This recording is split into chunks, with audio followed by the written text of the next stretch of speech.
جايين نشارك بطولة نادي الجيل الجديد، نتعرف على الشباب.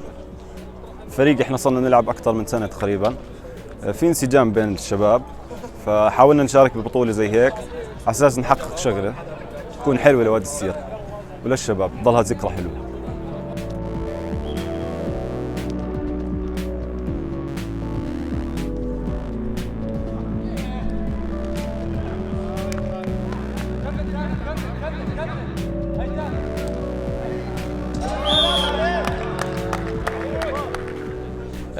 مبدئيا أول مرة بنشارك بهيك بطولة، أول تجربة إلنا كانت. المباراة كانت كتير قوية، والفريق اللي ضدنا كان مستواه أعلى من مستوانا، بس بتضل تجربة حلوة، وإن شاء الله بالمرات الجاية يعني نسجل ونتقدم أكثر.